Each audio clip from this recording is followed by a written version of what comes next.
Otherwise, we'll forever live our lives in denial, live our lives in a lie. And it's probably one of the most hardest steps in life, acceptance of the truth that you just found. Because for the longest time, you've believed in something. You've been almost programmed. You've programmed your mind to think a certain way, and this initial shock now forces you to change that. It forces you to change everything about you. And I guess in reality, as we start thinking about this, did you really find the truth? Or does this truth find you? Does truth make that first step, knowing that you are ready for it, and it presents itself to you? And once it presents itself to you, it waits there. It doesn't move. It doesn't move back. It doesn't go away. It stands there waiting for you now to take that step to accept it. We can't make the truth go away. It will continue to stand there. I guess the question is, when will people be ready to make that step? That step of acceptance. So a little bit of I guess a philosophy dish for you guys. What do you think? What do you think? Are we after truth for the right reasons? When will man be ready to handle the truth? Or is it also this idea that we're not looking for the truth? We're looking, we're asking, we're adventuring, but in all reality, the truth will come to us, whether we look or whether we don't. Truth will just come to us when we are ready. Perhaps, or perhaps we will be ready when the truth sees that man itself is genuinely interested in it. But that's enough, a little bit of a philosophy appetizer for you guys, because I know it's a little bit much to handle. Myself, I can go back and forth with this idea, with this concept, and I feel like, if anything, we'll be running around in circles, saying the same thing, only in a different way. The other thing I wanted to inform you guys about is this idea of the full spectrum cameras, this visual sort of quest that I went on. Because when I first heard about this, years ago, the idea blew my mind. And it made sense. It made a lot of sense that, you know, our visual spectrum of what light we can see is limited. There is so much more beyond our vision, our visible range. And I've demonstrated this before, and I will demonstrate this for anybody who doesn't know what I'm talking about. But I mean, if you're curious, you can Google this up. You see what a flower looks like under ultraviolet light. Bees, for instance, have this ability to see beyond our human range, beyond the visible human range. They can see into the UV spectrum.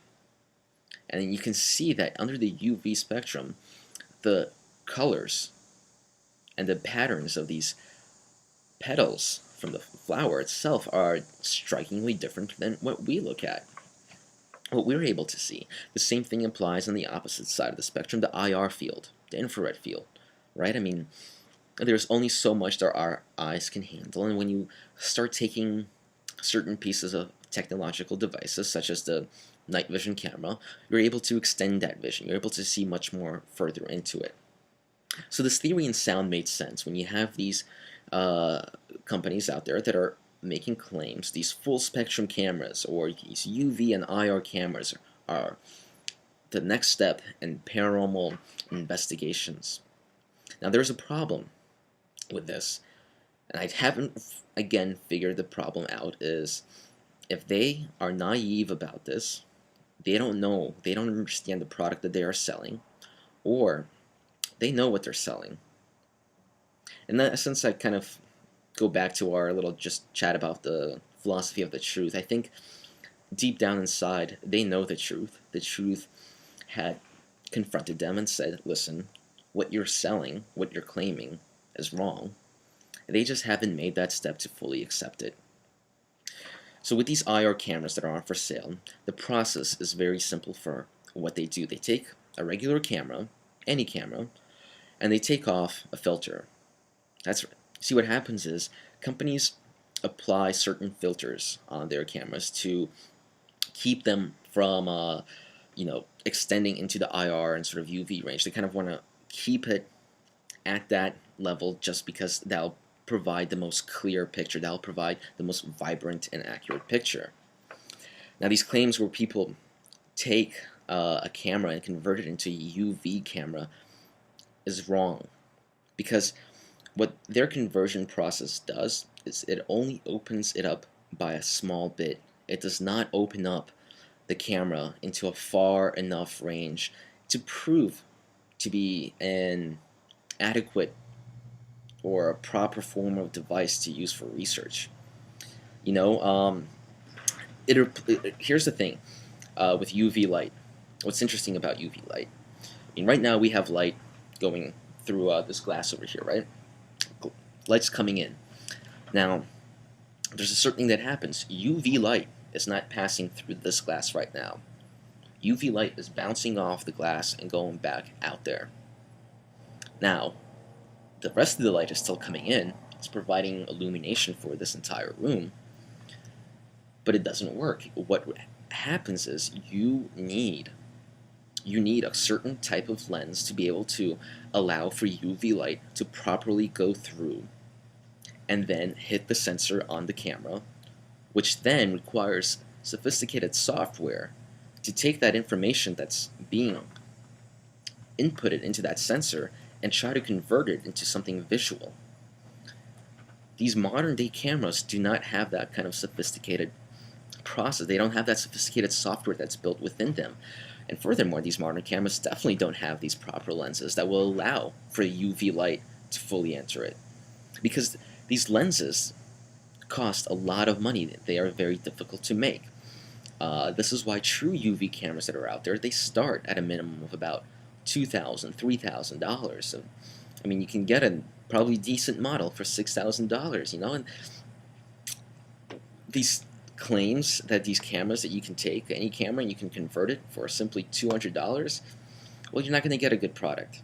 I mean, you're better off, honestly, you can buy a filter from the internet and just put it in front of your lens and you'll get the exact same thing. The exact same thing. And that's unfortunate, right? It sucks that this is what's happening, because this is putting the paranormal community back. There's this, well, I mean, I guess I shouldn't say that. The theory is great. The theory sounds just. But then you have all these people that come in and take advantage of that theory and try to make a quick buck out of it. So, in short, unfortunately, it's a bust. Those full spectrum cameras that are out there that are being sold at these ghost sites or these ghost shops, do not buy into them. I mean, if you already have, that's fine. Use them, see what you get. But again, I still wholeheartedly believe this principle that when you are meant to capture something, you will. There's no way around it. You will experience it. It'll find you. So it can find you when you have a disposable camera. It can find you when you have the most sophisticated piece of equipment. I mean, we could invest $20,000 right now and get a couple of these UV cameras and try to use them, and we may not get anything. We may come up with absolutely nothing. So it's unfortunate, It's unfortunate because this belief that I had at the beginning was shattered. I had to find out the truth, and I was dying to find out the truth. There was this remarkable video that I was shown. This individual had used a UV camera to capture two silhouettes in a park, and he made the claim that one of the silhouettes was not there, that was a spirit, that was not a person there, but the other silhouette was, and you can see that the silhouette is moving away off camera. And there's this bold claim that this UV camera was allowing you to see into the far UV range, and it was actually capturing a silhouette of a spirit, a silhouette of a ghost walking around. Unfortunately, that's not the case. And as I was doing more research about this individual, I found out more unnerving news. This claim that uh, they had went on to MIT to study quantum thermophysics became a bold lie because they didn't go to MIT. Instead, they took an online course. And just interesting, MIT offers a variety of free online courses. So that makes me think, I mean, if I go online and spend the next few weeks taking some of these free online courses, can I say I'm an MIT graduate? I'm an MIT alumni? So you have to be careful who is out there, what kind of claims they are making, who they're claiming to be. So it's unfortunate, but that's the thing. The truth comes out. It may not come out right away, but the truth does come out, and it sucks because sometimes you don't want that truth to come out. You're afraid of how people are going to look at you. You're afraid that you've went so far down into that rabbit hole, into that chaos, that there's no coming back. But that's where I disagree. See, I think that as long as the person believes that they can come back, they will. As long as they can understand what they did wrong, they can make up for their mistakes. But that's a whole other philosophical talk that we don't need to talk about.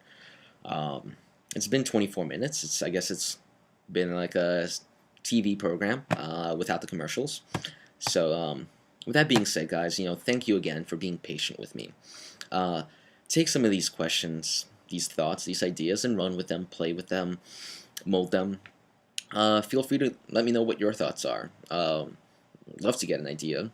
Probably emailing me would be the best at this current moment. I know we have the Basecamp setup going, so if you guys want to use the Basecamp for yourself, I highly, highly encourage it. But I don't know how often I will be able to hop on Basecamp. As much as I would love to be on there and talk with you guys about all the different possibilities that are out there, I'm sorry I cannot at this time. But, at a future time, we will reconvene and we will pick up where we left and then see where we can go forward to. So with that being said, guys, have a blessed week. Thank you again. Love you all.